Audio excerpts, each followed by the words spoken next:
Baik, Bapak Ibu, para devosan kerahiman ilahi yang terkasih, saya ingin mengajak kita semua malam hari ini merenungkan tema menimba kerahiman dan mengalirkannya. Apakah PowerPoint saya nampak di sana, Bapak Ibu? Nampak. Baik, terima kasih.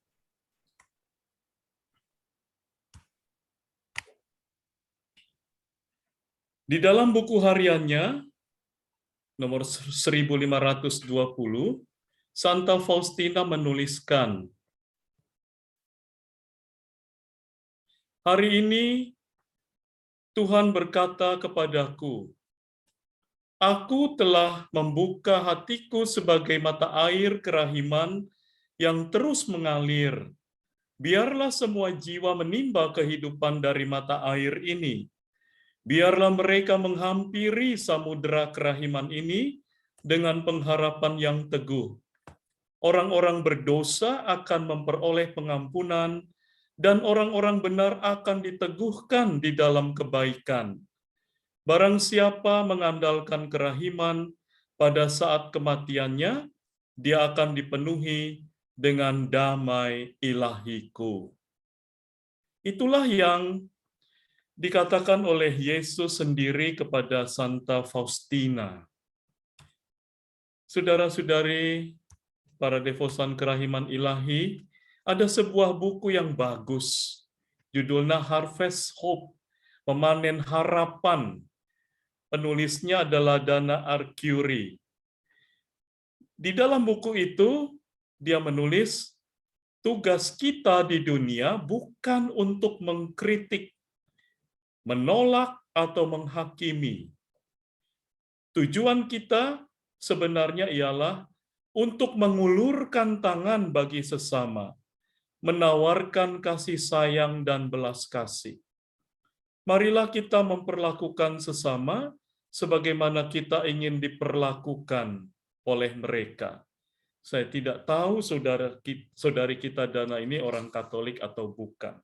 Tetapi sungguh ini sesuai dengan ajaran Kristus sendiri.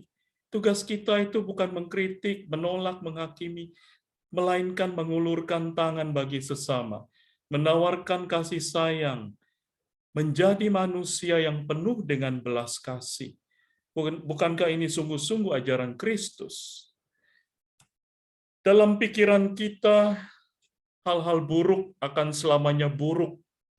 Seakan-akan tidak ada kesempatan bagi mereka yang bersalah itu untuk memperbaiki diri dan menjalani hidup dengan lebih baik lagi. Kita menunjukkan tangan kepada orang-orang yang kita anggap bersalah, seakan-akan dia paling berdosa. Kita lupa bahwa kita juga manusia, yang kelak suatu kali kita pun bisa melakukan kesalahan yang sama, kita pun bisa terjerumus dalam kesalahan itu. Pada hal-hal buruk yang sebelumnya kerap kita gunjingkan kepada orang lain. Saya ini penggemar Ebit GAD. Bapak Ibu saya kira juga banyak ya penggemar Ebit. Ada lagu dari Ebit yang Elegi Esok Hari itu. Dia mengatakan, dari pintu ke pintu ku coba tawarkan nama demi terhenti tangis anakku dan keluh ibunya. Tetapi nampaknya semua mata memandangku curiga, seperti hendak telanjangi dan kuliti jiwaku. Apakah buku diri ini harus selalu hitam pekat? Apakah dalam sejarah orang mesti jadi pahlawan? Sedang Tuhan di atas sana tidak pernah menghukum dengan sinar matanya yang lebih tajam dari matahari. Jadi ini kisah seorang narapidana yang baru keluar, baru bebas. Ya, tidak ada orang yang mau menerima dia. Tidak ada orang yang mau mengajak dia untuk bekerja kah, atau untuk membantu. Semua orang menolak, menutup pintu hati. Ya, seakan-akan dia adalah orang yang tidak pernah bisa menjadi orang baik kembali. Seperti itulah kita. Kita sering menunjuk orang lain yang bersalah bahwa dia akan tetap seperti itu. Kita lupa bahwa kita pun satu kali bisa saja jatuh. Saudara-saudari yang terkasih, para devosan kerahiman ilahi, berada dalam kecenderungan hidup seperti tadi, ingatlah bahwa Allah yang kepadanya kita percaya, Dia Allah yang berbelas kasih, Allah yang maha rahim, Allah yang murah hati. Dialah Allah yang sedemikian rendah hati, sederhana, dan terbuka untuk bisa hadir dan hidup dalam setiap anaknya. Bahkan ketika anaknya itu berusaha mengingkari dia melalui sikap hidupnya. Kita teringat bagaimana Yesus menerima orang-orang berdosa sepanjang hidupnya. Suatu ketika Paus Fransiskus, Paus kita saat ini, meneguhkan keyakinan kita akan belas kasih. Beliau berkata, kendati hidup seseorang itu kacau, dirusak kejahatan, entah narkoba atau apa saja, Allah tetap ada di dalam hidupnya.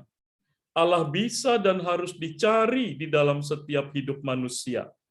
Meskipun hidup seseorang itu seperti ladang yang dipenuhi duri dan ilalang, masih selalu ada ruang di mana benih yang baik bisa tumbuh di sana. Kita mesti percaya kepada Allah. Demikian Paus Fransiskus kita, sebuah wejangan yang penuh dengan pesan yang rohani yang sangat dalam. Allah hadir, hidup, berkarya di dalam diri setiap insan. Bahkan ketika hidup dipenuhi dengan dosa, sepekat malam, Allah selalu bersabar. Dia menantikan dengan setia agar dari situ ada benih yang baik, yang masih bisa tumbuh dan berbuah. Kalau Allah saja seperti itu, mengapa kita tidak mampu berbelas kasih kepada sesama?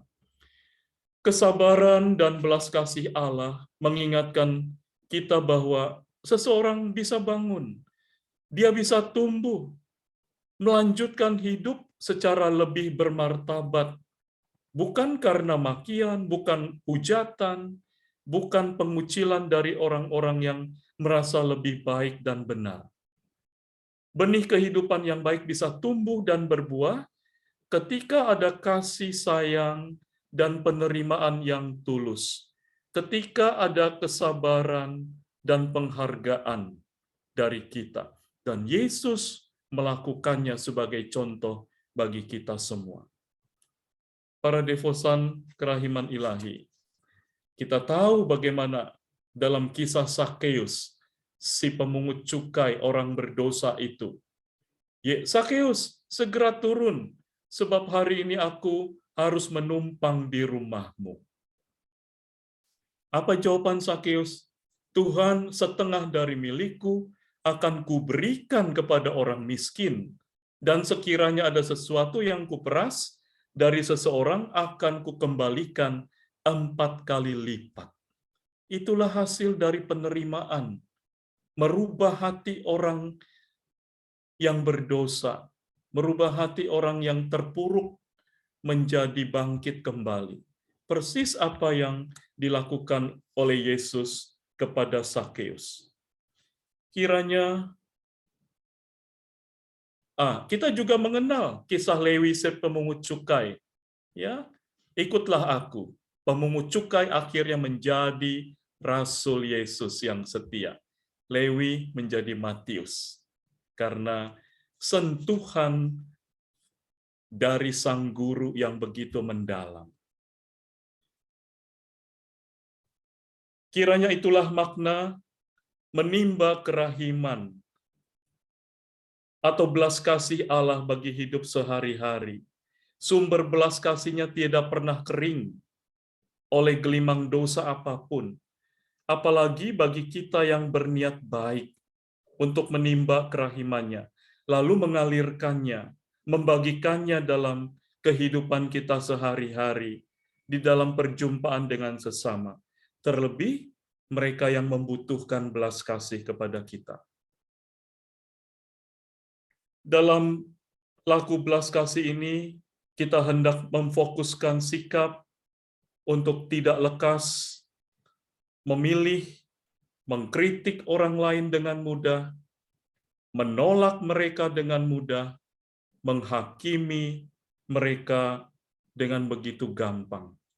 Itulah cara kita, para devosan kerahiman ilahi, setelah menimba kerahiman Allah yang begitu murah hati kepada kita, kita mengalirkannya kepada sesama dengan sikap hidup kita. Dan semoga renungan ini bermanfaat bagi kita, devosan-devosan kerahiman ilahi yang senantiasa ingin menjadi anak-anak Tuhan yang setia. Semoga Tuhan memberkati. Amin. Amin. Baik. Ibu Bapak, Suster yang terkasih, mungkin ada yang mau menanggapi dari renungan yang sudah dibawakan oleh Pastor Yuki mengenai tema malam ini, menimba kerahiman dan mengalirkannya. Silakan. Pak Tarikan, mungkin.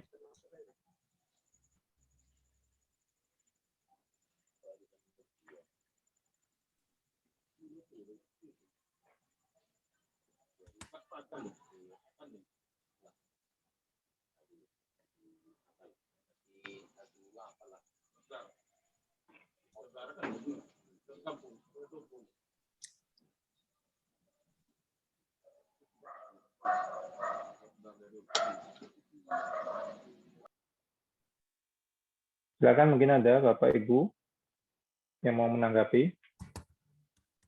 Pak Andreas Intan mungkin.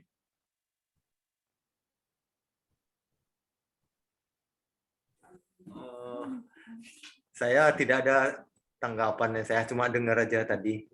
Ya, terima kasih Pastor Yuki sudah menyampaikan untuk kami ya. Terima kasih kembali.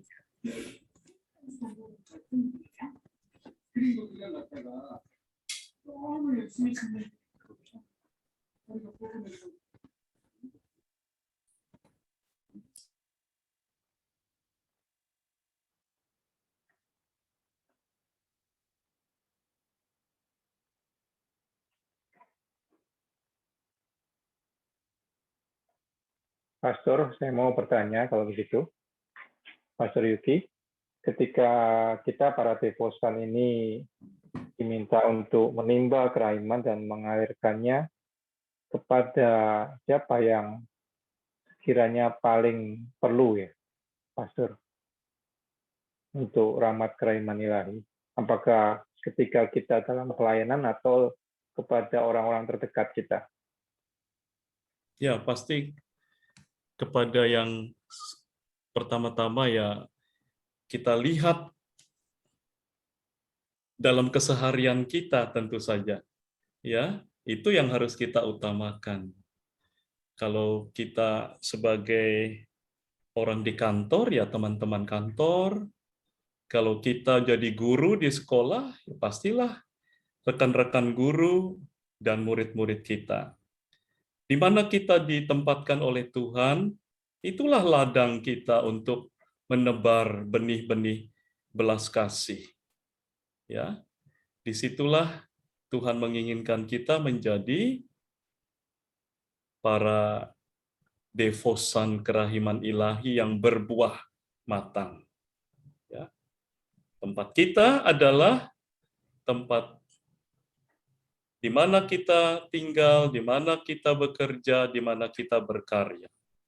Begitu ya Pak ya? Ya, terima kasih Pastor. Ya.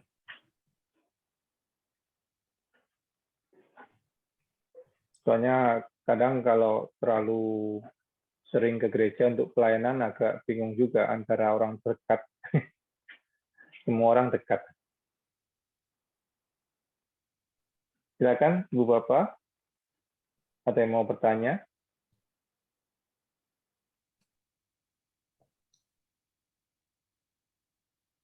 Baik, kalau belum ada yang bertanya, kita lanjutkan dengan sesi sharing ya, Pastor. Silakan. Ya, Iya, silakan. silakan yang mau sharing.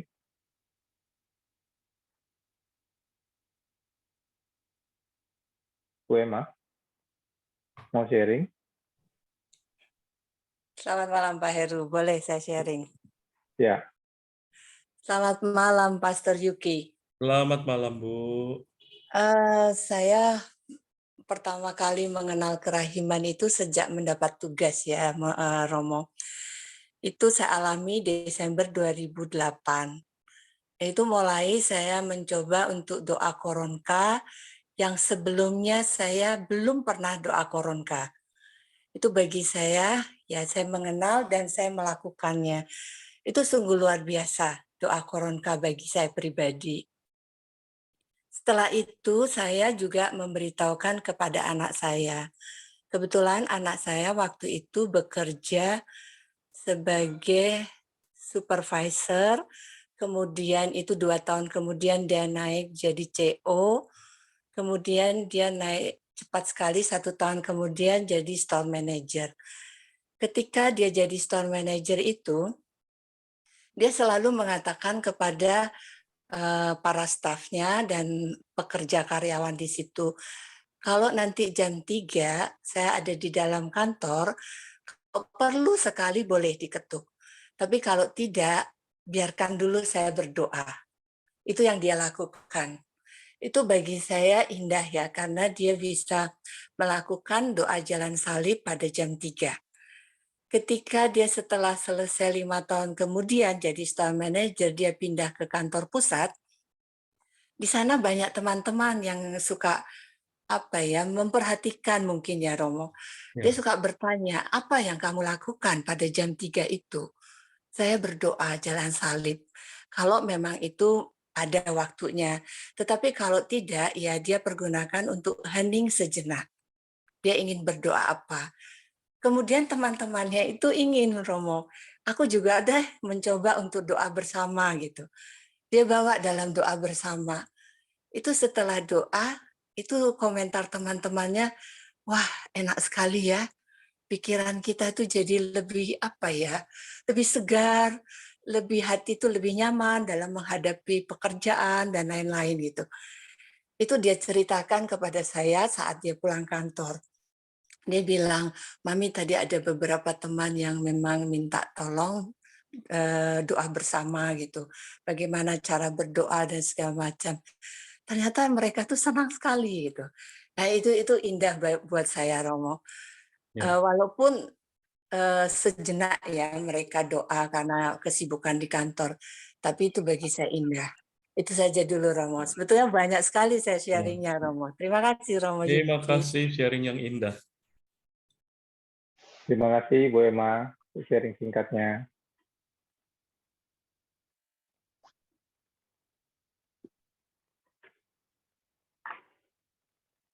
Ada lagi mungkin satu orang lagi yang mau sharing singkat.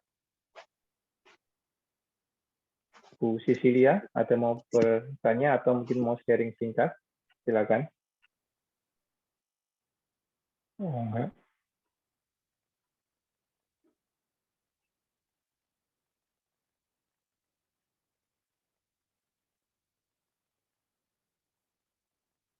Saya juga mau sharing singkat, Pastor.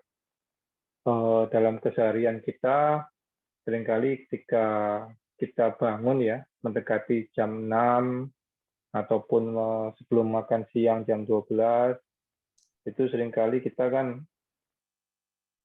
agak mulai sibuk ya dengan aktivitas kita. Cuman seringkali entah bagaimana itu ada aja cara Tuhan untuk mengingatkan kita untuk mulai berdoa dalam memulai hari ataupun di tengah-tengah hari.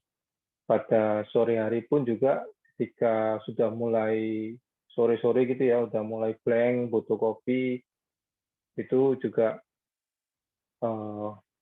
mendekati jam 3 gitu, ada banyak cara Tuhan juga mengingatkan kita untuk mulai bersiap diri untuk berdoa jam keraiman.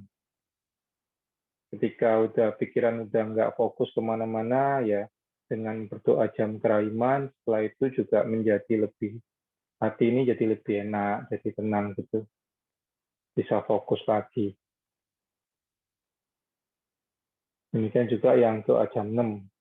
Jadi seakan-akan dengan berdoa pada jam-jam yang sudah familiar itu memberikan suatu ketenangan dalam hidup dan menjaga kita dari hal-hal yang bisa membuat kita berdosa. Seperti itu, Pastor. Terima kasih sharingnya, Pak. Baik. Ada lagi mungkin yang mau sharing? Kalau belum ada, Pastor, kami mohon izin untuk melanjutkan kegiatan ya, Pastor. Ya, Kami mau silakan. berdoa untuk Pastor. Silakan, Pak Suraji. Allah sumber segala kerahiman, kami bersyukur karena Engkau telah mengumpulkan umat-Mu di pusat kerahiman ilahi melalui virtual Zoom malam ini. Melalui kerahiman-Mu kami beroleh rahmat kesehatan dan kesempatan menerima kehadiran-Mu melalui sabda-Mu yang telah disampaikan oleh Pastor Yosef Yuki Hartandi, CDD. Kami mohon berkat-Mu yang berlimpah bagi Pastor Yuki. Anugerahilah Pastor Yuki dengan kesehatan, kebahagiaan, sukacita dalam menjalankan panggilannya. Terlebih-lebih, berikanlah beliau rahmat kebijaksanaan, sehingga senantiasa mampu untuk membimbing, mengembalakan kami umat-Mu. Semoga Engkau senantiasa membimbing dan menyertainya dalam seluruh tugas-tugas yang dipercayakan kepadanya, sehingga cinta kasih, sukacita semakin banyak dirasakan umat-Mu melalui kehadirannya. Pada kesempatan malam ini, kami di Pusat Kerahiman Ilahi mengucapkan selamat kepada Pastor Yuki atas ulang tahun imamatnya yang ke-24. Semoga Tuhan Allah kita selalu memberkati dan melindungi dalam seluruh karya pelayanannya. Doa ini kami sampaikan kepadamu ya Bapa, melalui putra-Mu Tuhan kami Yesus Kristus, penyelamat kami. Amin. Bunda Maria, Bunda pertolongan abadi, antarkanlah doa-doa kami kepada putra-Mu. Salam Maria, penuh rahmat Tuhan serta-Mu, terpujilah Engkau di antara wanita, dan terpujilah buah tubuh-Mu Yesus. Santa Maria Bunda Allah, doakanlah kami yang pada waktu ini dan pada waktu kami mati. Amin.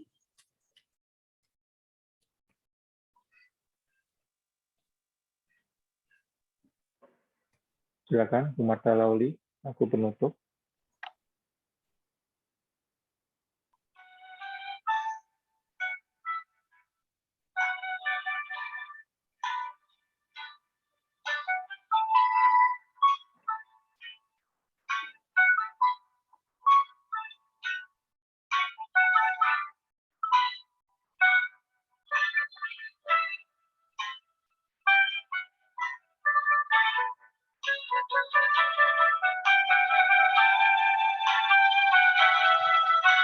Engkau Bapa yang mengasihiku, tak kau pandang bentuk dan rupaku. Engkau mengasihiku dengan sepenuh hati, tak pernah sama seperti dunia ini.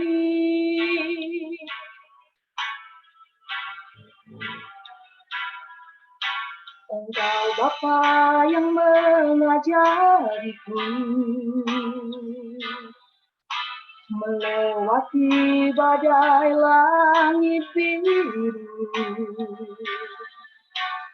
Kau yang buatku terbang bagaikan Raja Wali, mengatasi segala pencobaan.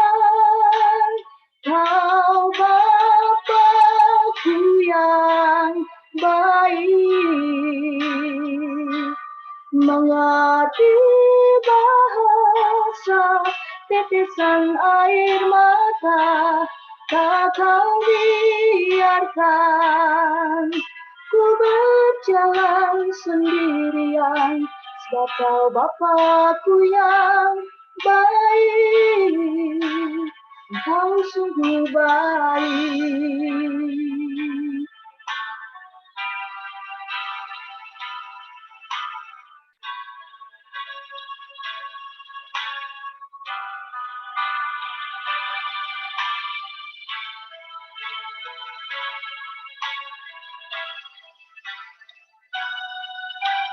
Engkau Bapa yang mengajariku melewati badai langit biru.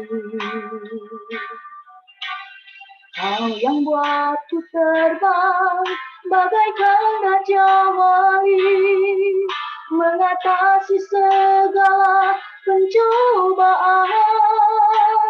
Kau Bapakku yang baik, mengerti bahasa tetesan air mata, tak kau biarkan ku berjalan sendirian, sebab kau Bapakku yang baik. Kau Bapakku yang baik, mengerti bahasa tetesan air mata, tak kau biarkan ku berjalan sendirian, sebab kau Bapakku yang baik, Engkau sungguh baik.